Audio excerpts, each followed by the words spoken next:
ঢাকায় শুরু হচ্ছে নারীদের ত্রিদেশীয় সিরিজ। প্রথম ম্যাচে বাংলাদেশের প্রতিপক্ষ মালয়েশিয়া। জাতীয় স্টেডিয়ামে খেলা শুরু সন্ধ্যা 7টায়। টুর্নামেন্টের তৃতীয় দল আজারবাইজান। র্যাঙ্কিংয়ে বাকি দু দল এগিয়ে থাকলেও মাঠের পারফরমেন্সে সাফল্যের আশা বাংলাদেশ অধিনায়ক আফিদা খন্দকারের।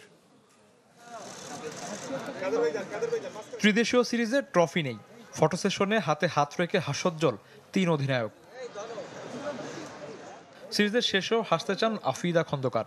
শক্তির বিবেচনায় পিছিয়ে থাকলেও এগিয়ে ঘরের মাঠ আর সমর্থনে, তাই জিততে চান 2 ম্যাচ।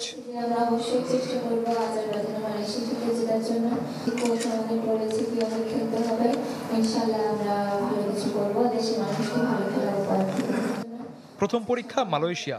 সে ম্যাচের আগে আলোচনায় হাইলাইন ডিফেন্স তত্ত্ব, যা নিয়ে সরল স্বীকারোক্তি আফিদার। এর আগে তো আমরা ভাবে খেলি না, এখন কোচ আসার পরে সেভাবে খেলাচ্ছে। আমরা অবশ্যই চেষ্টা করতেছি কোচের কথা মতো চলার, অবশ্যই এটা ভালো হবে।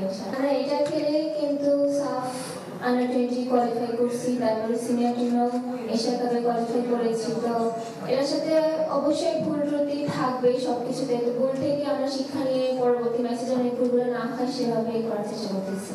হার জিত যাই হোক, কোচও একই কৌশলে এগোতে চান, কারণ দলের মূল লক্ষ্য Asian cup.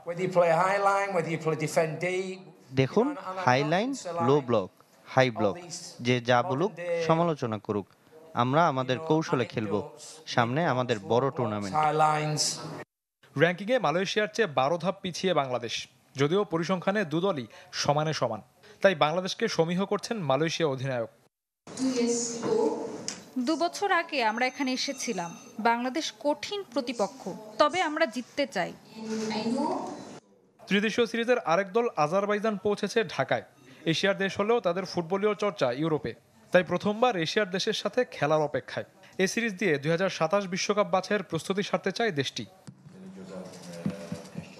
Shafiuddin Shaon, channel 24, Dhaka.